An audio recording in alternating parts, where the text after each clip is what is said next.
മതി ഓണായി.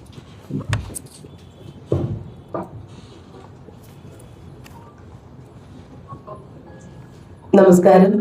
Thiruvananthapuram book press ക്ലബിന്റെ പ്രിയപ്പെട്ട ഭാരവാഹികൾ, മാന്യസ്നേഹിതർ ശ്രീ പ്രവീൺ, ശ്രീ കോവളം സതീഷ് കുമാർ, ശ്രീ ബിനീഷ് അടക്കമുള്ള പ്രിയപ്പെട്ട ഭാരവാഹികളെ, ഏറെ പ്രിയങ്കരായ മാധ്യമ സുഹൃത്തുക്കളെ, സഹോദരങ്ങളെ, ഒരുപാട് സന്തോഷത്തോടെയും അതിലേറെ അഭിമാനത്തോടും കൂടിയാണ് നിങ്ങളെ ഈ നിമിഷം അഭിമുഖീകരിക്കുന്നത്. കേരളത്തിൽ ഒരു പുതിയ പിറവി എന്ന ലക്ഷ്യവുമായി ഐക്യ ജനാധിപത്യ മുന്നണി അധികാരത്തിൽ വന്നിട്ട് 2 മാസം കഴിയുമ്പോൾ നിരവധിയായ പ്രവർത്തനങ്ങൾക്ക് തുടക്കം കുറിക്കാൻ കഴിഞ്ഞു. അതിനുമപ്പുറത്തേക്ക് ദീർഘകാല വീക്ഷണത്തോടുകൂടി എന്നിൽ അർപ്പിതമായിരിക്കുന്ന കർത്തവ്യങ്ങൾ, വകുപ്പുകളുടെ ഉത്തരവാദിത്വങ്ങൾ കൃത്യമായി നിർവഹിക്കാൻ ശ്രമിച്ചുകൊണ്ടിരിക്കുകയാണ്. നമ്മളെ സംബന്ധിച്ചിടത്തോളം നമ്മുടെ സാമൂഹ്യ ജീവിതം എന്ന് പറയുന്നത് എല്ലാ മേഖലയിലും ഏറ്റവും മഹനീയമായി പോകണമെന്ന് ആഗ്രഹിക്കുന്നവരാണ് മലയാളികൾ.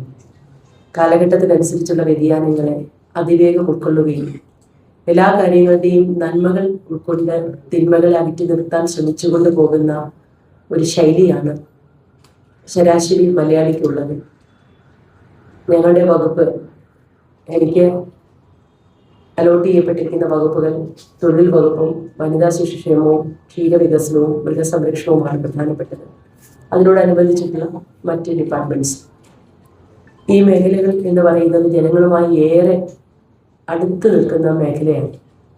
തൊഴിൽ വകുപ്പും വനിതാ ശിശുക്ഷേമവും എല്ലാ വകുപ്പുകളെ കുറിച്ച്, പ്രത്യേകിച്ച് വനിതാ വകുപ്പിനെ കുറിച്ച് കൂടുതൽ ഇടപെടലുകൾ വനിതാ രാഷ്ട്രീയ പ്രവർത്തനത്തിന് മുൻതൂക്കം നൽകിയ കാലഘട്ടങ്ങൾ നൽകിയിട്ടുണ്ടെങ്കിലും മൃഗസംരക്ഷണം അടക്കമുള്ള ക്ഷീരവികസന വകുപ്പുകളെ കുറിച്ച് കാര്യമായ ഗ്രാഹ്യമില്ലായിരുന്നു. ആരെങ്കിലും എന്തെങ്കിലും കാര്യം പറയുമ്പോൾ അതിലിടപെടൽ ഉണ്ടാകും എന്നുള്ളതിനപ്പുറത്തേക്കില്ലായിരുന്നു. പക്ഷെ ചുരുങ്ങിയ സമയം കൊണ്ട് മനസ്സിലാക്കിയതിൽ ഇതൊക്കെ തന്നെ, പ്രത്യേകിച്ച് ക്ഷീരവികസന വകുപ്പും മൃഗസംരക്ഷണ വകുപ്പും കേരളത്തിലെ ഏറ്റവും പ്രധാനപ്പെട്ട ഉത്തരവാദിത്ത നിർവഹണത്തിന്റെ ഭാഗമായിട്ടുള്ളതെന്ന് ബോധ്യപ്പെട്ടു. തൊഴിൽ വകുപ്പിനെ സംബന്ധിച്ചിടത്തോളം ലോകം മുഴുവൻ തൊഴിൽ മേഖലയിൽ പതിറ്റാണ്ടുകളുടെ പോരാട്ടത്തിനൊടുവിൽ ലോകത്തെ തൊഴിലാളി വർഗം, ഇന്ത്യയിലെ തൊഴിലാളി വർഗം, കേരളത്തിലെ തൊഴിലാളി വർഗം നേടിയെടുത്ത അവകാശങ്ങൾ നിലനിർത്തുക എന്ന വലിയ ഉത്തരവാദിത്വം നമുക്കുണ്ട്. കാലഘട്ടത്തിനനുസരിച്ചുള്ള മാറ്റം, AI അടക്കമുള്ള സാങ്കേതിക വിദ്യകളുടെ വരവ്, ഇതൊക്കെ ഈ മേഖലയിൽ ഒരുപാട് ആശങ്കകൾ സൃഷ്ടിക്കുന്നുണ്ട്. ഈ തിരുവനന്തപുരത്ത് പോലും പലയിടങ്ങളിലും ജീവനക്കാരുടെ ബുദ്ധിമുട്ടുകൾ ശ്രദ്ധയിൽപ്പെടുന്നുണ്ട്. അങ്ങനെ ഏറ്റവും സങ്കീർണമായ പ്രശ്നങ്ങൾ അഭിമുഖീകരിക്കുന്ന ഒരു സമയത്താണ് ഇതിന്റെ ചുമതല ഏറ്റെടുക്കേണ്ടി വന്നത്. പക്ഷെ ആ സങ്കീർണതകൾ എന്ന് പറഞ്ഞ് കൈയും കെട്ടി നോക്കിയിരിക്കാനാകില്ല. നിയമത്തിന്റെയും സാമൂഹ്യ സുരക്ഷിതത്തിന്റെയും ഒക്കെ ആ പ്ലാറ്റ്ഫോമിൽ നിന്നുകൊണ്ട് പരമാവധി പ്രശ്നങ്ങൾ എംപ്ലോയറെയും എംപ്ലോയീസിനെയും ഒരുപോലെ ചേർത്ത് നിർത്തിക്കൊണ്ടുള്ള ഒരു തൊഴിൽ വകുപ്പിനാണ് നമ്മൾ ഉറപ്പ് നൽകുന്നത്. അതനുസരിച്ചുള്ള പ്രവർത്തനങ്ങൾ ആരംഭിച്ചു കഴിഞ്ഞു. അതോടൊപ്പം തന്നെ അസംഘടിത മേഖലയിലെ തൊഴിലാളികളുടെ സുരക്ഷിതത്തിനെ കുറിച്ച് പതിറ്റാണ്ടുകളായി നമ്മൾ ഓരോരുത്തരും കേൾക്കുന്നതാണ്. ഞാൻ അടക്കമുള്ളവർ, പ്രത്യേകിച്ച് സ്ത്രീ തൊഴിലാളികളുടെ ഒക്കെ വിഷയങ്ങൾ മുൻകാലങ്ങൾ ഇടപെട്ടിട്ടുണ്ട്. പക്ഷെ ഇന്നും അസംഘടിത മേഖലയിൽ ഒരുപാട് സ്ത്രീകൾ ഉൾപ്പെടെ ആളുകൾ ജോലി ചെയ്യുന്നുണ്ട്. തൊഴിൽ സുരക്ഷിതത്വം ഇല്ലാതെ, പ്രാഥമിക ആവശ്യങ്ങൾ നിറവേറ്റാനുള്ള സാഹചര്യം പോലും ഇല്ലാതെ, സർക്കാർ പദ്ധതികളെ കുറിച്ച് പരിശോധിച്ചാൽ നിരവധിയായ പദ്ധതികൾ ഇത്തരം മേഖലകളിൽ നടപ്പിലാക്കിയിട്ടുണ്ട്. പക്ഷെ ഫലപ്രദമായി മനുഷ്യന്റെ ആവശ്യങ്ങൾ പൂർണ്ണമായി നിറവേറ്റുന്ന തരത്തിലുള്ള കാര്യങ്ങൾ കുറവാണ് എന്നതാണ് ബോധ്യം. ഈ ഇങ്ങനെയുള്ള ഓരോ വിഷയങ്ങളും പരിഹരിക്കുന്നതിന് സമയബന്ധിതമായി വകുപ്പ് പ്രവർത്തന പരിപാടികൾ ആവിഷ്കരിച്ച് നടപ്പിലാക്കുന്നുണ്ട്. ഇപ്പോൾ ഓണക്കാലമാണ് വരാൻ പോകുന്നത്. ഒരുപാട് എല്ലാവരും കേരളത്തിലെ, ലോകമെമ്പാടുമുള്ള മലയാളി, പ്രത്യേകിച്ച് കേരളത്തിലെ ആളുകൾ മുഴുവൻ ഓണം എന്ന് പറയുന്നത് മറ്റെല്ലാം മറന്ന് അതിലേക്ക് നമ്മൾ ആകുന്ന ഒരു സമയമാണ്. അതുകൊണ്ട് തന്നെ തൊഴിൽ വകുപ്പിന്റെ എൻഫോഴ്സ്മെന്റ് പ്രവർത്തനം വളരെ കാര്യക്ഷമമാക്കേണ്ട ഒരു സമയം കൂടിയാണ്. എൻഫോഴ്സ്മെന്റ് വകുപ്പ് തലത്തിൽ നിർദ്ദേശം കൊടുത്തുകൊണ്ട് എല്ലാ സ്ഥാപനങ്ങളിലും അത്യാവശ്യം ജീവനക്കാരുടെ പ്രൈമറി നീഡ്സ്, അവരുടെ എല്ലാ അവകാശങ്ങളും, ആവശ്യങ്ങൾ, മൗലികമായ അവകാശങ്ങൾ സംരക്ഷിക്കുന്നു എന്ന് ഉറപ്പുവരുത്താനുള്ള നടപടികൾ ആരംഭിച്ചു കഴിഞ്ഞു. ടെക്സ്റ്റൈൽസിലടക്കം പരിശോധനയും കാര്യങ്ങളും ഒക്കെ ശക്തമായി ചെയ്യുന്നു. അതോടൊപ്പം നമ്മുടെ സംസ്ഥാനത്ത് തൊഴിലാളികൾ, ലയങ്ങളിലൊക്കെ താമസിക്കുന്ന തൊഴിലാളികളുടെ ജീവിത സാഹചര്യം നേരിട്ട് പോയി, ഗവിയിലൊക്കെ ഞാൻ നേരിട്ട് പോയി കണ്ടതാണ്. മുമ്പ് നമുക്കറിയാവുന്ന ഇടുക്കിയിലൊക്കെ നമ്മൾ പോയി കണ്ടിട്ടുള്ളതാണ്. അതൊക്കെ പരിഹരിക്കുന്നതിനുള്ള നടപടികൾ നിർദ്ദേശങ്ങൾ ചെയ്തിട്ടുണ്ട്. അതോടൊപ്പം ഗീഗ് തൊഴിലാളികൾ നമുക്ക് എല്ലാവർക്കും അറിയാം, ഏറ്റവും കൂടുതൽ സാമൂഹ്യ ജീവിതത്തിന്റെ അവിഭാജ്യ ഘടകമായി മാറിയിട്ടുള്ളതാണ്. അവർക്ക് കാര്യമായൊരു പരിഗണന കിട്ടുന്നില്ല. അവർക്ക് ഓട്ടോ ഡ്രൈവർമാർ ഉൾപ്പെടെയുള്ള എല്ലാവർക്കും അവർക്കുള്ള ഇരിപ്പിടങ്ങളും വിശ്രമ മുറികളും ചാർജിംഗ് സ്റ്റേഷനും ഒക്കെ നടപ്പാക്കുന്ന നൂറുദിന കർമ്മ പദ്ധതിയിൽ തന്നെ അത് ഉൾപ്പെടുത്തി അതിന്റെ പ്രവർത്തനങ്ങൾ ആരംഭിച്ചു. 3 പ്രധാന സിറ്റികളിൽ ആദ്യം തുടങ്ങുന്നു. അതിനുള്ള സ്ഥലമൊക്കെ കണ്ടെത്തി കഴിഞ്ഞു. ആ വർക്ക് തുടരുകയാണ്. അതോടൊപ്പം തന്നെ മറ്റ് സംസ്ഥാനങ്ങളിൽ നിന്ന് വരുന്ന തൊഴിലാളികളെ സംബന്ധിച്ചിടത്തോളം ഒരുപാട് സുരക്ഷിത പ്രശ്നങ്ങളുണ്ട്. അവർക്ക് ഹർദിൻ സുരക്ഷിത് എന്ന രീതിയിൽ ഉള്ള ഹിന്ദി ഭാഷയിൽ തന്നെ പലർക്കും മലയാളവും ഇംഗ്ലീഷും ഒക്കെ ഇവിടെ വന്നതിന് ശേഷം പഠിച്ചെടുക്കുന്നതാണ്. മലയാളമൊക്കെ പഠിക്കാൻ എല്ലാവർക്കും പെട്ടെന്ന് പറ്റുകയില്ല. അവരുടെ ഭാഷയിൽ തന്നെ അവർക്ക് ട്രെയിനിങ് കൊടുക്കുവാനുള്ള പദ്ധതികൾ ആരംഭിച്ചു. അതിന്റെ സംസ്ഥാനതല ഉദ്ഘാടനം തൊട്ടടുത്ത ദിവസം കൊല്ലത്ത് വെച്ച് നടക്കുകയാണ്. അതുപോലെ ഫാക്ടറി തൊഴിലാളികൾക്ക് വിപുലമായ ആരോഗ്യ ജീവിതശൈലി രോഗനിർണയ ക്യാമ്പുകളും സർവേയും എല്ലാ കാര്യത്തിലും ഡേറ്റാസ് ഇല്ല എന്നുള്ളതാണ് പലപ്പോഴും നമ്മുടെ ഒരു പ്രശ്നം. ഇപ്പം ഇതര സംസ്ഥാന തൊഴിലാളികളുടെ കാര്യം പറയുകയാണെങ്കിൽ എവിടെയൊക്കെയോ ഡേറ്റാസ് ഉണ്ട്, പക്ഷെ ഒരിടത്തും പൂർണ്ണമല്ല. ആരോഗ്യ വകുപ്പിനുണ്ട്, വിദ്യാഭ്യാസ വകുപ്പിനുണ്ട്, തൊഴിൽ വകുപ്പിനുണ്ട്, ആഭ്യന്തര വകുപ്പിനുണ്ട്. അതുകൊണ്ട് തന്നെ ഒരു യൂണിഫോം പോർട്ടൽ ഇവർക്ക് വേണ്ടി ആരംഭിക്കുകയാണ്. ചില തൊഴിലാളികളൊക്കെ വരും, കുറച്ച് കഴിയുമ്പോൾ തിരികെ പോകുന്നവരും വരുന്നവരും ഒന്നും കണക്കില്ല. ഈ അടുത്ത സമയത്ത് കൊല്ലത്തൊക്കെ ബംഗ്ലാദേശി പൗരന്മാരും പിടിച്ചപ്പോൾ അതുപോലെ സംബന്ധിച്ച് ഒരു രേഖയും നമ്മുടെ കയ്യിലില്ല. അതുകൊണ്ട് തന്നെ തൊഴിൽ വകുപ്പിന്റെ നേതൃത്വത്തിൽ മറ്റു വകുപ്പുകളുമായി സഹകരിച്ചുകൊണ്ട് സംസ്ഥാന ഐക്യ വകുപ്പിന്റെ സഹായത്തോടു കൂടി യൂണിഫോം പോർട്ടൽ അതിന്റെ പ്രവർത്തനങ്ങൾ നടക്കുകയാണ്. അപകടരഹിത തൊഴിലിടം വ്യവസായശാലകളിൽ തത്സമയ പരിശോധന നടത്തിക്കൊണ്ട് അപകടം കുറയ്ക്കുക എന്നുള്ളതാണ് ഏറ്റവും ഇമ്പോർട്ടൻസ്. അതും ചെയ്യുന്നുണ്ട്. അതുപോലെ വ്യവസായ സൗഹൃദ ലൈസൻസിങ്, അത് സംസ്ഥാന ഗവൺമെന്റ് തന്നെ മൊത്തത്തിൽ ആ ഒരു പദ്ധതി പരിഷ്കരിച്ച് CM പറഞ്ഞിട്ടുണ്ടാകും. ഒരു നമുക്ക് എന്തെങ്കിലും ഒരു സ്ഥാപനം തുടങ്ങാൻ ലൈസൻസിന് പോയാൽ പല സ്ഥലത്തായിട്ട് ഇങ്ങനെ അപേക്ഷകൾ കെട്ടിക്കിടന്ന് എത്രയോ വകുപ്പുകളിൽ പോയി പിന്നെ വീണ്ടും തിരികെ വന്നു. അത് ഒരുപാട് സമയമെടുക്കുകയും ഒക്കെ പ്രശ്നം. വ്യവസായ സൗഹൃദ നാട് എന്ന നിലയിൽ തന്നെ അത്തരമുള്ള ബുദ്ധിമുട്ടുകൾ കുറച്ചുകൊണ്ട് പോകാനുള്ള ശ്രമങ്ങളുണ്ട്. അതോടൊപ്പം ഒരുപാട് ഫാക്ടറികൾ അൺരജിസ്റ്റേർഡ് ആയിട്ട് നമ്മുടെ സംസ്ഥാനത്ത് പ്രവർത്തിക്കുന്നുണ്ട്. എന്തെങ്കിലും പ്രശ്നം ഉണ്ടാകുമ്പോൾ മാത്രമാണ് നമ്മളത് തിരിച്ചറിയുന്നത്. അതുകൊണ്ട് അൺരജിസ്റ്റേർഡ് ഫാക്ടറികൾക്ക് രജിസ്റ്റർ ചെയ്യാനുള്ള വോളണ്ടറി ആയിട്ടും അല്ലാതെ നിർബന്ധപൂർവ്വം ചെയ്യിക്കാനുള്ള കാര്യങ്ങൾ തന്നെ ചെയ്യുന്നുണ്ട്. നമുക്കറിയാം അങ്ങനെ വിവിധ ശ്രദ്ധയിൽ വരുന്നപ്പോൾ വകുപ്പ് മന്ത്രിയെ ചുമതലയേറ്റതിനു ശേഷം ഏറ്റവും വലിയൊരു ഇഷ്യൂ ആയി മുമ്പിൽ വന്നത് സംസ്ഥാനത്തെ മാധ്യമ പ്രവർത്തകർ വളരെ ഫലപ്രദമായി ഇടപെട്ട് സമൂഹത്തിന്റെ ശ്രദ്ധയും വ്യവസായികളുടെയും അതോടൊപ്പം തന്നെ തൊഴിലാളികളുടെയും ഒക്കെ ശ്രദ്ധ അതിൽ കൊണ്ടുവരുന്നതിൽ ഏറ്റവും നന്നായി പങ്കുവച്ചതിന് ഈ സമയത്ത് ഞാൻ നന്ദിയോടെ ഓർക്കുകയാണ്. ആ വിഷയത്തിൽ ഒരു US ബേസ്ഡ് കമ്പനി ആയിരുന്നിട്ട് കൂടി വളരെ കർശനമായ നിലപാട് ജീവനക്കാർ പറഞ്ഞതിനേക്കാൾ കൂടുതൽ ആനുകൂല്യങ്ങൾ വാങ്ങിച്ചു കൊടുത്ത് അവരെ സംരക്ഷിക്കാൻ കഴിഞ്ഞെന്ന ചാരിതാർത്ഥ്യത്തോടുകൂടിയാണ് തൊഴിൽ വകുപ്പ് മുന്നോട്ട് പോകുന്നത്. പരമാവധി ഇടപെടലുകളൊക്കെ നടത്തുന്നുണ്ട്. ലേബർ കോഡ് എന്ന വിഷയം നമ്മുടെ മുന്നിലുണ്ട്. അതിന്റെ ചർച്ചകളൊക്കെ നടന്നു വരികയാണ്. ആ ലേബർ കോഡ് വന്ന് 2020 പാസ്സാക്കിയ ഉടനെ തന്നെ ആദ്യഘട്ടത്തിൽ തന്നെ അതിന്റെ ഡ്രാഫ്റ്റ് റൂൾസ് പുറത്തിറക്കിയ സംസ്ഥാനമാണ് കേരളം. 2021 ഡിസംബറിൽ തന്നെ അത് പുറത്തിറക്കി. തുടർന്ന് ചർച്ചകളും കാര്യങ്ങളും കമ്മിറ്റി അപ്പോയിന്റ്മെന്റും ഒക്കെ നടന്ന നിർദ്ദേശങ്ങൾ മുമ്പിലുണ്ട്. ഇപ്പൊ ഫൈനൽ റൂൾസ് പ്രസിദ്ധീകരിക്കേണ്ട സമയമാണ്. ഇപ്പോൾ ഞങ്ങളുടെ ഗവൺമെന്റ് വരുന്നതിന് തൊട്ട് മുമ്പ് 2026 മെയ് 8-ാം തീയതി കേന്ദ്ര സർക്കാർ ഫൈനൽ റൂൾസ് പബ്ലിഷ് ചെയ്ത് കഴിഞ്ഞു. അപ്പോൾ മറ്റ് സംസ്ഥാനങ്ങൾ ഫൈനൽ റൂൾസ് പബ്ലിഷ് ചെയ്തുകൊണ്ടിരിക്കുകയാണ്. ഒട്ടുമിക്ക സംസ്ഥാനങ്ങളിൽ പൂർത്തിയാക്കി നമ്മളത് ചെയ്യേണ്ടതായിട്ടുണ്ട്. അത് ഒരുപാട് ആശങ്കകൾ നമ്മുടെ സമൂഹത്തിൽ നിലനിൽക്കുന്നുള്ളത് കൊണ്ട് തന്നെ ഒരു ഡീറ്റെയിൽഡ് ഡിസ്കഷന് ശേഷം മാത്രമേ നടക്കാം. പ്രാഥമിക ചർച്ചകൾ എൻ്റെ നേതൃത്വത്തിൽ നടന്നു. അതിനുള്ള രൂപരേഖകളും ഫൈനൽ റൂൾസിന്റെ ഡ്രാഫ്റ്റ് എല്ലാം ഞങ്ങൾ തയ്യാറാക്കി വെച്ചു. ഇനി CMന്റെ നേതൃത്വത്തിൽ ഒരു മറ്റൊരു ചർച്ചയും കൂടി നടത്തിയതിനു ശേഷം അടുത്ത ഘട്ടത്തിലേക്ക് കടക്കുന്നതാണ്. അതാണ് തൊഴിൽ വകുപ്പിനെ സംബന്ധിച്ച് പറയാനുള്ളത്. വനിതാ ശിശുക്ഷേമ വകുപ്പ് നമുക്കറിയാം, നമ്മുടെ സംസ്ഥാനത്ത് ഏറ്റവും കൂടുതൽ വനിതകളാണ് ജനസംഖ്യയിലുള്ളത്. വനിതകൾക്ക് നേരെ നടക്കുന്ന അതിക്രമങ്ങൾക്കെതിരെ 0 ടോളറൻസ് എന്നത് തന്നെയാണ് സർക്കാരിന്റെ നയം. അങ്ങനെ നിരവധിയായ പദ്ധതികൾ സംസ്ഥാന സർക്കാരിന്റെ നേതൃത്വത്തിൽ പല ഘട്ടങ്ങളിൽ നടക്കുന്നുണ്ട്.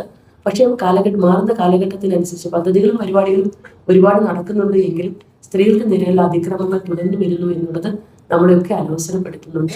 ഞാൻ ജനിക്കുന്നതിന് മുമ്പ് തന്നെ നമ്മുടെ നാട്ടിൽ സ്ത്രീധന നിരോധന നിയമം നമ്മളൊക്കെ ജനിക്കുന്നതിന് മുമ്പുണ്ട്. പക്ഷേ ഇപ്പോഴും സ്ത്രീധന പീഡനം അടക്ക സമൂഹത്തിൽ നടക്കുന്നുണ്ട്, ആത്മഹത്യകൾ നടക്കുന്നുണ്ട്.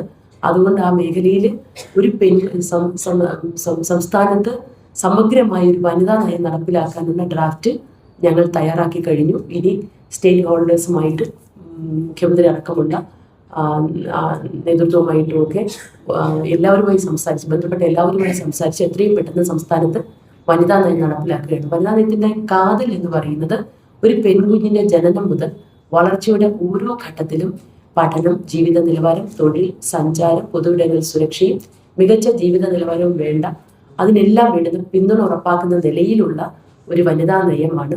അതിൽ ഊന്നൽ നൽകുന്നത് സ്ത്രീ സുരക്ഷയ്ക്ക് തന്നെയാണ്. അത്തരത്തിലുള്ള നിരവധി പദ്ധതികൾ ആവിഷ്കരിച്ച് നടപ്പിലാക്കുന്നുണ്ട്. കുഞ്ഞുങ്ങൾ, വിദ്യാർത്ഥികൾ, യുവതികൾ, അവരുടെ തൊഴിൽ, കുടുംബം, ആരോഗ്യം, വയോജനങ്ങൾ എന്നിങ്ങനെ സമഗ്ര എല്ലാ മേഖലകളുമായി ബന്ധപ്പെട്ടതാണ് വനിതാ നയം. അതോടൊപ്പം അംഗൻവാടിയിലെ കുട്ടികളെ സംബന്ധിച്ചിടത്തോളം ശിശു നയം നടപ്പാക്കേണ്ടതായിട്ടുണ്ട്. കുഞ്ഞുങ്ങൾക്ക് തന്നെ നമ്മുടെ ഏറ്റവും കൂടുതൽ വേദനിപ്പിക്കുന്നത്, നമ്മൾ വളർന്നു വരുന്ന ഓരോ ഘട്ടത്തിലും നമ്മൾ ഏറ്റവും കൂടുതൽ സുരക്ഷിത ചിന്തയായി നമ്മുടെ ഓരോരുത്തരുടെയും മനസ്സിലുള്ളത് ഒരു കുഞ്ഞ് ഏറ്റവും സുരക്ഷിതമായിരിക്കുന്നത് അതിൻ്റെ അമ്മയുടെ കയ്യിലാണ്, അതിൻ്റെ അച്ഛൻ്റെ കയ്യിലാണ്. പക്ഷേ വർത്തമാന കാലത്തിലെ കേരളത്തിലെ ഓരോ സംഭവങ്ങളും പെറ്റമ്മയുടെ മടിയിൽ പോലും കുഞ്ഞ് സുരക്ഷിതമല്ല എന്നുള്ള കാര്യങ്ങളാണ് അത് നമുക്ക് ചിന്തിക്കാൻ പോലും ആകുന്നില്ല. പക്ഷെ അതൊരു യാഥാർത്ഥ്യമാണ്. ചുരുക്കം ചില കേസുകളിലാണ് അങ്ങനെ വരുന്നതെങ്കിൽ പോലും അത് ഒരിടത്ത് പോലും സംഭവിച്ചുകൊണ്ട എന്നാണ് സർക്കാരിന്റെ നയം. നെടുമങ്ങാട് കുഞ്ഞി ഒരു കണ്ണീരോർമ്മയെ ഇപ്പോഴും നമ്മുടെ മനസ്സിലുണ്ട്. അതുപോലെ എത്രയോ കുഞ്ഞ് ആ പിഞ്ചു ശരീരത്തിൽ 90 പരം മുറിവ പോസ്റ്റ്മോർട്ടത്തിൽ കണ്ടത്. ഇങ്ങനെ കഴിയുന്ന 1.5 വയസ്സേ ഉള്ളൂ കുഞ്ഞ്. അങ്ങനെ ഓരോ സംഭവങ്ങളും പല സംഭവങ്ങളും കേരളത്തിന്റെ വിവിധ ഭാഗങ്ങളിലായി റിപ്പോർട്ട് ചെയ്യപ്പെട്ടിട്ടുണ്ട്. അതുകൊണ്ട് കുഞ്ഞുങ്ങളെ സംബന്ധിച്ചിടത്തോളം അവരുടെ അവകാശങ്ങളെ കുറിച്ച് അവർക്ക് പറയാനോ പ്രവർത്തിക്കാനോ ആവശ്യപ്പെടാനോ കഴിയില്ല. കുഞ്ഞുങ്ങൾക്ക് വേണ്ടി സർക്കാർ തന്നെയാണ് ആ കാര്യം വളരെ ഗൗരവത്തോടെ കൊണ്ടുപോകുന്നത്. ഒരു കുഞ്ഞൊരു കുടുംബത്തിൽ ജനിച്ചാൽ ആ അച്ഛൻ്റെയും അമ്മയുടെയും കുടുംബാംഗങ്ങളുടെയും മാത്രമല്ല, ഈ സമൂഹത്തിന്റെ സ്വത്താണ് ആ കുഞ്ഞ്, ഈ നാടിന്റെ ഭാവിയാണത്. അതുകൊണ്ട് നേരത്തെ വനിതകളുടെ കാര്യം പറഞ്ഞതുപോലെ തന്നെ കുഞ്ഞുങ്ങളുടെ ഓരോ ഘട്ടത്തിലും സംസ്ഥാന സർക്കാർ കരുതലോട് ചേർത്ത് നിർത്തിക്കൊണ്ട് മുന്നോട്ട് പോകണമെന്നാണ് ആഗ്രഹിക്കുന്നത്. അംഗൻവാടിയിലെ കുട്ടികൾക്ക് ത്രൈമാസ പരിശോധന, ആരോഗ്യ പരിശോധനയ്ക്ക് ഉള്ള ഏർപ്പാടുകൾ ചെയ്തിട്ടുണ്ട്. സ്ത്രീകൾക്ക് ആർത്തവ കപ്പുകൾ വിതരണം ചെയ്യാൻ പാടുകൾ അടക്കമുള്ള ലഭ്യമാക്കുവാനുള്ള സ്ഥലങ്ങളിലടക്കം ലഭ്യമാക്കാനുള്ള നടപടികൾ സ്വീകരിക്കും. നമുക്കറിയാം, പറയുമ്പോൾ ചെറുതാണെന്ന് തോന്നുമെങ്കിലും ഏറ്റവും വലിയ പ്രശ്നമാണ് പൊതുവിടങ്ങളുടെ ശുചിമുറികളുടെ അഭാവം കൊണ്ട് സ്ത്രീകളും പെൺകുട്ടികളും അനുഭവിക്കുന്ന ബുദ്ധിമുട്ടുകൾ. കൂടി ഇത് പറയാറുണ്ട്, പക്ഷെ കാര്യത്തിൽ നടക്കാറില്ല. അഥവാ ഇത് തുടങ്ങിയാൽ തന്നെ തുടങ്ങുന്ന വേഗതയിൽ തന്നെ അവസാനിക്കുന്ന അടച്ചു പോകുന്ന സാഹചര്യങ്ങളാണ് നമുക്കുള്ളത്. നമ്മൾ തീർച്ചയായും അത്തരം കാര്യങ്ങളിൽ പരിസ്ഥിതി സൗഹൃദ സാനിറ്ററി പാഡ് വെൻഡിങ് മെഷീനുകളും പാഡ് ഇൻസിഡക്റ്റുകളും പൊതുസ്ഥലങ്ങൾ സ്ഥാപിക്കും. ശുചിമുറികളും അടക്കമുള്ളതും കൺസേൺ ഡിപ്പാർട്ട്മെന്റുമായി ചേർന്ന് സ്ഥാപിക്കും. അതുപോലെ പീഡനം നേരിട്ട സ്ത്രീകൾക്കും കുട്ടികൾക്കും ഭക്ഷണം, പാർപ്പിടം, കൗൺസിലിംഗ്, ആരോഗ്യ പരിരക്ഷ, തൊഴിലവസരങ്ങൾ എന്നിവ ലഭ്യമാക്കുന്നതിന് നടപടികളും പദ്ധതികളും ഒക്കെ സർക്കാരിൻ്റെതായിട്ടുണ്ട്. പക്ഷെ അത് കുറച്ചുകൂടി ആധുനികവൽക്കരിച്ച് ഉത്തമന്റെ രീതിയിൽ തീർച്ചയായും ഈ സർക്കാർ നടപ്പിലാക്കും. വ്യവസായ പാർക്കുകളിലും മറ്റും പല സ്ഥലങ്ങളിലും കേരളത്തിന് ഒരു ക്രഷ് പോളിസി വരേണ്ടതായിട്ടുണ്ട്. ഞാനെന്ന കുഞ്ഞ് ജനിച്ചപ്പോൾ എൻ്റെ അമ്മ ഒരു കശുവണ്ടി തൊഴിലാളി ഈ ഫാക്ടറി ജോലി ചെയ്യാം. പക്ഷെ അവിടെയും ഉണ്ടായിരുന്നു കുഞ്ഞുങ്ങളെ നോക്കാനൊരു സ്ഥലം. ഇപ്പൊ പലയിടത്തും പല അമ്മമാരും, യുവതികളായ അമ്മമാർ നമ്മളോട് വ്യക്തിപരമായി മന്ത്രി എന്ന നിലയിലും പരാതിപ്പെടുന്നു. 6 മാസം കുഞ്ഞിനെ നോക്കാൻ, അതും 6 മാസം പലയിടത്തും കൊടുക്കുന്നില്ല എന്നുള്ളത് ശ്രദ്ധയിൽപ്പെട്ടു. കർശനമായി അത് നടപ്പാക്കണമെന്ന് പറയുന്നത് നിയമം എന്ന് പറയുന്നത് 6 മാസത്തെ മെറ്റേണിറ്റി ലീവാണ്. പല സ്വകാര്യ സ്ഥാപനങ്ങളിലും അത് നടത്തുന്നില്ല എന്ന് ശ്രദ്ധയിൽപ്പെട്ടു. അത് കർശനമായി നടപ്പിലാക്കാനുള്ള നിർദ്ദേശങ്ങൾ നൽകി കഴിഞ്ഞു. 6 മാസം കഴിഞ്ഞ് അമ്മ ജോലിക്ക് പോകുമ്പോൾ കുഞ്ഞിന്റെ സുരക്ഷിതത്വം, കുഞ്ഞിനെ ഏൽപ്പിക്കാൻ വീട്ടിൽ ആളില്ലാത്ത സാഹചര്യം ഒക്കെ ഉണ്ട്. അതുകൊണ്ട് അത്തരത്തിലൊരു പോളിസിയും കൂടി കൊണ്ടുവന്ന് അതും ഉറപ്പാക്കാനുള്ള പദ്ധതികൾ നടപ്പാക്കുന്നുണ്ട്. ആദ്യഘട്ടത്തിൽ വ്യവസായ പാർക്കുകളിലും പ്രധാന പട്ടണങ്ങളിലും ജോലി ചെയ്യുന്ന സ്ത്രീകളുടെ കുട്ടികൾക്കായി നഴ്സറി സൗകര്യങ്ങൾ, അത്തരത്തിൽ ക്രഷ് സൗകര്യങ്ങളോട് ചെയ്യുന്നുണ്ട്. അപ്പോൾ സ്ത്രീകൾക്കെതിരെയുള്ള ഗാർഹിക കുറ്റകൃത്യങ്ങളും നേരത്തെ പറഞ്ഞതുപോലെ പീഡനങ്ങളും ഒക്കെ തടയാനുള്ള ശക്തമായ നിയമങ്ങൾ ഉള്ളത് നടപ്പിലാക്കും. പോരായ്മകൾ ഉണ്ടെങ്കിൽ പരിഹരിക്കും. സൈബർ അറ്റാക്ക് എന്ന് പറയുന്നത് കേരളത്തിലെ സ്ത്രീകൾ നേരിടുന്ന ഏറ്റവും പ്രധാനപ്പെട്ട വിഷയമാണ്. ബോൾഡായ സ്ത്രീകളെ സംബന്ധിച്ചിടത്തോളം അവരെ ബാധിക്കാറില്ല. പക്ഷേ ദുർബല മനസ്സുള്ള അല്ലെങ്കിൽ ഏതെങ്കിലും കുടുംബത്തിന് പിന്തുണയില്ലാത്തതോ അങ്ങനെയുള്ള പിന്തുണയില്ലാത്ത സ്ത്രീകളെ സംബന്ധിച്ചിടത്തോളം അത് വളരെ വേദനയും ജീവഹാനി വരെ ഉണ്ടാക്കുന്ന സന്ദർഭങ്ങൾ പലപ്പോഴായി റിപ്പോർട്ടുകളിലൂടെ നമ്മൾ മനസ്സിലാക്കിയിട്ടുണ്ട്.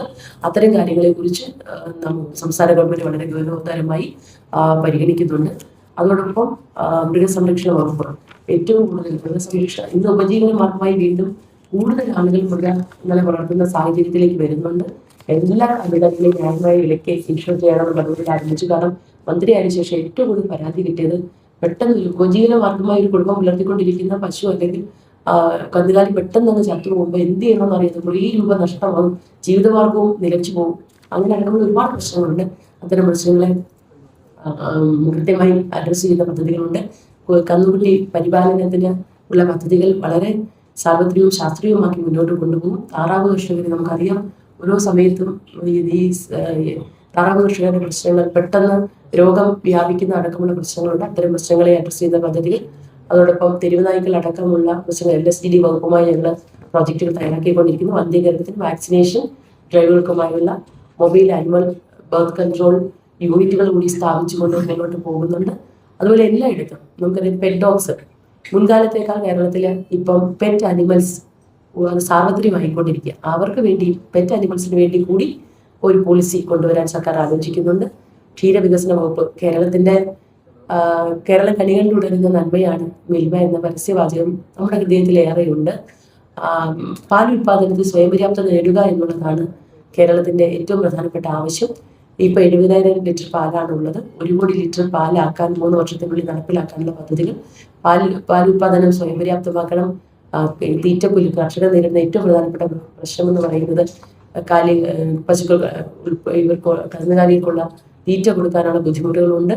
അത് എല്ലാ സബ്സിഡികളും ഒക്കെ നടത്തിക്കൊണ്ട് മുന്നോട്ട് പോകും. ചുരുക്കത്തിൽ ക്ഷീരകർഷകരും ക്ഷീര സഹകരണ പ്രസ്ഥാനങ്ങളും ബന്ധപ്പെട്ട് ക്ഷീരകർഷകർക്ക് ന്യായവില ഉറപ്പാക്കാനുള്ള സോഫ്റ്റ്വെയർ സംവിധാനത്തിലൂടെ തന്നെ, സോഫ്റ്റ്വെയർ സംവിധാനമാണെങ്കിൽ മാത്രമേ കുറ്റമറ്റ രീതിയിൽ നടത്തി അതിനുള്ള കാര്യങ്ങൾ ചെയ്യുന്നുണ്ട്. അങ്ങനെ സമസ്ത മേഖലകളിലും ഒരു നൂതന വിഷനോടുകൂടി ഏൽപ്പിക്കപ്പെട്ട വകുപ്പുകൾ കൃത്യമായി മുന്നോട്ട് കൊണ്ടുപോകണമെന്നാണ് ആഗ്രഹിക്കുന്നത്. പ്രിയപ്പെട്ട തിരുവനന്തപുരത്തെ മാധ്യമ സുഹൃത്തുക്കളെ എല്ലാവരുടെയും പിന്തുണയും സഹകരണവും ഒപ്പം നിർദ്ദേശങ്ങളും ക്ഷണിക്കും.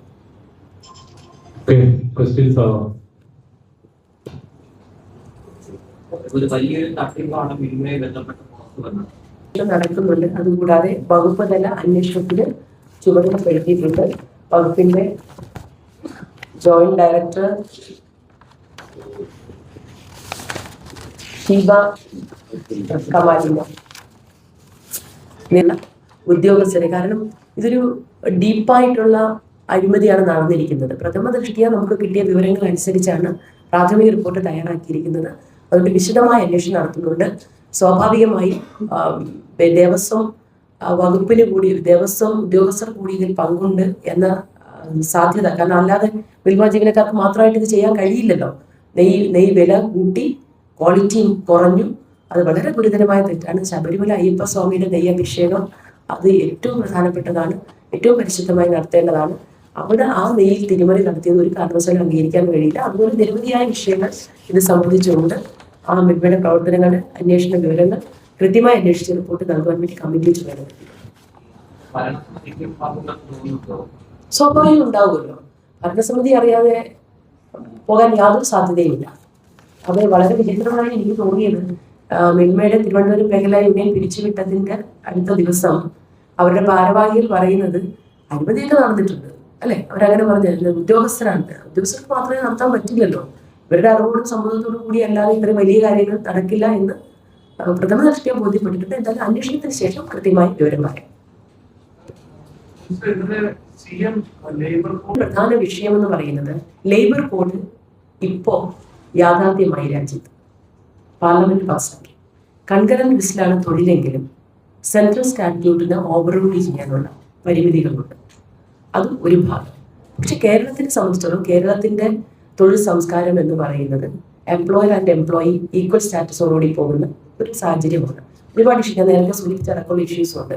അതുകൊണ്ട് വിശദമായ ഒരു ചർച്ച കൂടി മന്ത്രി ലെവലിൽ ചർച്ചകൾ പൂർത്തിയായി. ഇനി മുഖ്യമന്ത്രിയുടെ ലെവലിൽ ഒരു ചർച്ചകൾക്ക് ശേഷം അത്തരം നടപടികൾ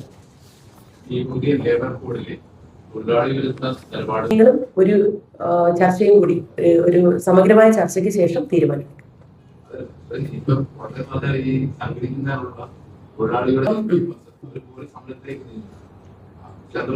ഞാൻ പറഞ്ഞല്ലോ, അതിന്റെ പ്രാഥമികമായ ചർച്ചകൾ നടത്തി ഒരു രൂപരേഖ ഉണ്ടായിട്ടുണ്ട്. ഫൈനൽ ചർച്ചയ്ക്ക് ശേഷം കൃത്യമായ വിവരങ്ങൾ പറയാം.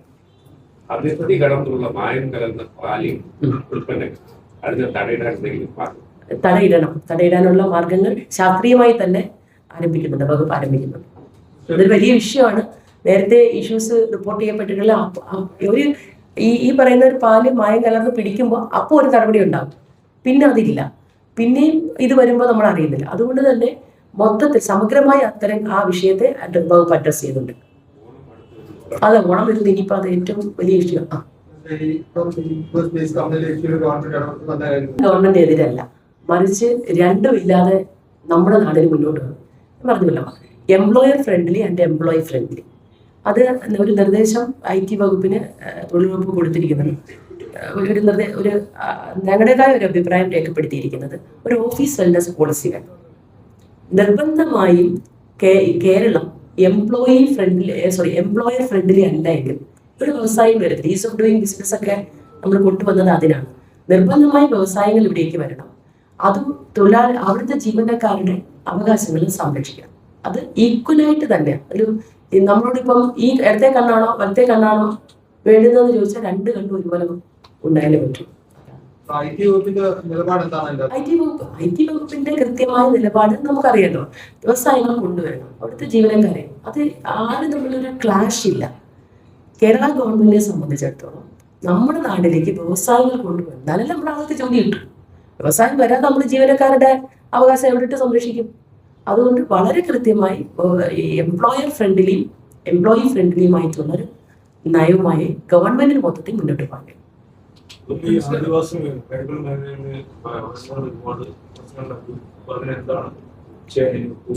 തീർച്ചയായും കേരള സർക്കാരിനെ സംബന്ധിച്ചും നമ്മൾ UDF സർക്കാരിനെ സംബന്ധിച്ചിടത്തോളം ആദിവാസി ദളിത് മേഖലകളിൽ ഇത്രയും ഫണ്ടുകൾ വകമാറ്റി ചെലവഴിച്ചതോടക്കമുള്ള കാര്യങ്ങൾ നിങ്ങൾ ഓരോരുത്തർ റിപ്പോർട്ട് ചെയ്തിട്ടുണ്ട്. കുറ്റമറ്റ രീതിയിൽ ഞാൻ പലപ്പോഴും ആലോചിച്ചിട്ടുള്ളൊരു കാര്യമാണ്. നമ്മൾ ഈ ആദിവാസികളെ കുറിച്ച് ഇപ്പം അട്ടപ്പാടിയിലൊക്കെ പോയി താമസിച്ചിട്ടുണ്ട്. അപ്പോൾ അവിടെയൊക്കെ എത്ര വർഷം കൂടി നമ്മൾ കേൾക്കുന്ന വാർത്തകൾ വരുന്നു. കോടിക്കണക്കിന് രൂപ അട്ടപ്പാടിയുടെ പുരോഗതിക്കായി വിലയിരുത്തി ഏതെങ്കിലും ആദിവാസി ദളിത് ഇഷ്യൂ ഉണ്ടാകുമ്പോൾ ചോദിക്കുമ്പോൾ കോടികൾ ചെലവഴിച്ച് കണക്ക് പറയുന്നു. പക്ഷെ അറിയിക്കുന്ന രീതിയിൽ അനുയോജ്യമായ ആവശ്യമായ രീതിയിൽ പൂർണ്ണമായ പ്രശ്നങ്ങൾ പരിഹരിക്കപ്പെട്ടില്ല. ഞങ്ങളുടെ ഗവൺമെന്റിനെ സംബന്ധിച്ചിടത്തോളം വകുപ്പ് മന്ത്രി ശ്രീമതി KA തുളസിയുടെ നേതൃത്വത്തിൽ വളരെ കൃത്യമായി സുതാര്യമായി അവരുടെ പ്രശ്നങ്ങൾ അഡ്രസ് ചെയ്തുകൊണ്ട് വിവിധങ്ങളായ പദ്ധതികൾ ആവിഷ്കരിച്ച് നടപ്പിലാക്കുന്നുണ്ട്. സ്ത്രീകളെ സംബന്ധിച്ചിടത്തോളം സാമ്പത്തിക സ്വയം പര്യാപ്തത വളരെ കുറവാണ്. അതുകൊണ്ട് തന്നെ ദാക്ഷായണി വായ്പാ പദ്ധതി അടക്കം പ്രഖ്യാപിച്ചുകൊണ്ട് എല്ലാ മേഖലകളിലും എല്ലാ വകുപ്പുകളിലും ആരാണോ ഇതിന്റെ ബെനിഫിഷ്യറീസ് അവരിലേക്ക് അത് എത്തുന്ന രീതിയിലാണ് വിഭാവനം ചെയ്തിരിക്കുന്നത്. അങ്ങനെ സാമാന്യവൽക്കരിക്കേണ്ട എന്നുള്ളത് ഒന്നാമത്തേത്. രണ്ട്, 1 രൂപ പോലും അവരിലേക്ക് എത്തിയില്ല എന്ന് പറയുന്നത് യാഥാർത്ഥ്യവുമല്ല. പക്ഷേ ആനുപാതികമായുള്ള പ്രശ്നങ്ങൾ പൂർണ്ണമായി അഡ്രസ് ചെയ്യപ്പെട്ടിട്ടില്ല എന്നുള്ളതാണ് വിഷയം. UDF ഗവൺമെന്റ് കൃത്യമായി ആ കാര്യങ്ങൾ ഗൗരവമായി എടുത്തുകൊണ്ട് തന്നെയാണ് മുന്നോട്ട് പോകുന്നത്. ഞാൻ ആദ്യം സൂചിപ്പിച്ചല്ലോ, ബെനിഫിഷ്യറീസ് ആയ ആളുകൾ എത്തേണ്ടവരിലേക്ക് കൃത്യമായി എത്തുന്നുവെന്ന് ഈ government ഉറപ്പുവരുത്തും. convene a meeting day after tomorrow for tackling this issue. അത് സ്ത്രീകളുണ്ട്, കുഞ്ഞുങ്ങളും അമ്മമാരും. ഈ പബ്ലിക് ടോയ്ലറ്റ് പോലെ തന്നെ അവർ അനുഭവിക്കുന്ന ഏറ്റവും വലിയ ഇഷ്യൂ ഈ ഡയപ്പേഴ്സ് ഈ പൊതുവഴിയിൽ വലിച്ചെറിയുന്നത്. അതുപോലെ ഡയപ്പർ സ്റ്റേഷനുകൾ ഇല്ലാത്തത് കൊണ്ട്, കാരണം നമുക്കറിയാം പോസ്റ്റ്മോർട്ടം ഡിപ്രഷനൊക്കെ ഉണ്ട് പല സ്ത്രീകൾക്കും. പക്ഷെ അവര് അനുഭവിക്കുന്നത് വെച്ചാൽ ഈ കുഞ്ഞുങ്ങളോട് പുറത്തു പോകുമ്പോൾ കൃത്യമായി ഡയപ്പർ സ്റ്റേഷനുകളില്ല. വെസ്റ്റേൺ കൺട്രീസ് ഒക്കെ നോക്കുകയാണെങ്കിൽ അവിടെ കൂടുതലാണ്. അതിന്റെ എണ്ണം വർദ്ധിപ്പിക്കുന്നതിന് എന്തെങ്കിലും പദ്ധതികൾ ആവശ്യം. തീർച്ചയായും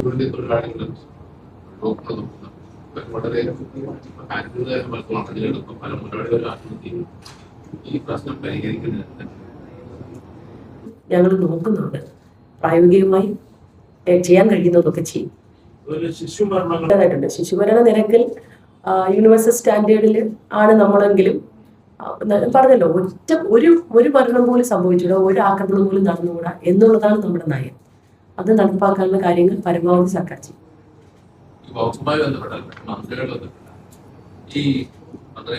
രണ്ടു മാസമായി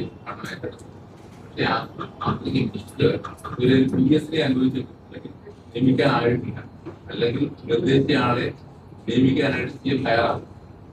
അതൊക്കെ യഥാസമയം യഥോചിതം നടക്കും. അതിനെക്കുറിച്ച് വേവലാതിപ്പെടേണ്ട.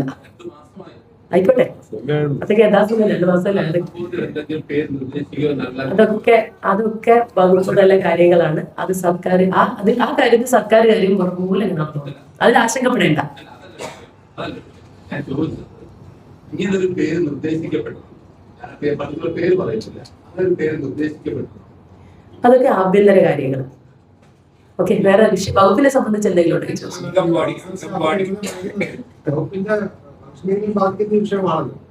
ഇല്ല, അതൊക്കെ അതിന്റെ സമയത്ത് നടന്നോളൂ. വകുപ്പിനെ സംബന്ധിച്ച് വകുപ്പുകളെ സംബന്ധിച്ച് എന്തെങ്കിലും ഉണ്ടെങ്കിൽ ചോദിച്ചു. ശ്രദ്ധ കിട്ടാത്തൊരു ഭാഗമാണ് സെക്സ് വർക്ക് എന്ന് പറയുന്നത്. പകൽ അതിനെ കുറിച്ച് സംസാരിക്കാൻ ഭയങ്കര വിമുഖത കാണിക്കുകയും രാത്രി മാത്രം സംസാരിക്കുകയും ചെയ്യുന്നതാണ്. അപ്പൊ നളിനി ജമീല എന്ന് പറയുന്ന ഒരാളെ സംസാരിച്ചപ്പോൾ അവർ പറഞ്ഞത് എല്ലാ പ്രാവശ്യവും ഓരോരുത്തർ വരുമ്പോൾ ഇന്റർവ്യൂ എടുക്കും. നിർദ്ദേശം വന്നത് എന്നോട് ആരും സംസാരിച്ചിട്ടില്ല. കാര്യം മാം, ഈ അംഗൻവാടി എന്നൊരു ടീച്ചർ പോയപ്പോൾ കൊല്ലപ്പെടുകയുണ്ടായി. എന്തെങ്കിലും സുരക്ഷാ നടപടികൾ എന്തെങ്കിലും ഞാനവിടെ പോയിരുന്നു. ഈ പറഞ്ഞതുപോലെ സുരക്ഷ ആ പ്രദേശത്ത് അംഗൻവാടി ജീവനക്കാരുടെ മാത്രമല്ല, ആ പ്രദേശത്ത് താമസിക്കുന്ന ആളുകളുടെ തന്നെ സുരക്ഷിതത്വം വളരെ ഗൗരവമായി എടുക്കേണ്ടതാണ്. ബന്ധപ്പെട്ട വകുപ്പുകളുമായിട്ടെല്ലാം അത് സംസാരിച്ചു. അന്ന് ഗവിയിൽ പോയി വന്നതിന് ശേഷം എല്ലാവർക്കും അത് സംബന്ധിച്ച് നോട്ടും കൊടുത്തു. അത് അങ്ങനെയുള്ള ഇടങ്ങൾ നമ്മൾ പ്രത്യേകമായി കരുതേണ്ടതാണ്. അവിടെ പുതിയ കൂടുതൽ ഗാർഡുകളെ നിർമ്മിക്കാൻ ആവശ്യമുള്ള അടക്കമുള്ള എല്ലാ കാര്യങ്ങളും വകുപ്പുകൾക്ക് കൊടുത്തിട്ടുണ്ട്. അംഗൻവാടി പെൻഷനായിട്ട് 5 മാസമായിട്ട് പെൻഷൻ കിട്ടുന്നില്ല. തുച്ഛമായ തുകയാണ് അവർക്ക് കിട്ടിക്കൊണ്ടിരിക്കുന്നത്. 1500 2500. അപ്പൊ അത് 5 മാസമായി അവർക്ക് കിട്ടിയിട്ടുണ്ട്. അപ്പൊ ഓണത്തിന് മുന്നേ എന്തായാലും ഞങ്ങൾ വന്നിട്ട് 2 മാസമായിട്ടേ ഉള്ളൂ. 2 മാസം കഴിഞ്ഞ് ദിവസമായിട്ടുള്ളൂ. എന്തായാലും ഓണത്തിന് മുമ്പ് കൊടുക്കാൻ പറ്റുന്നു.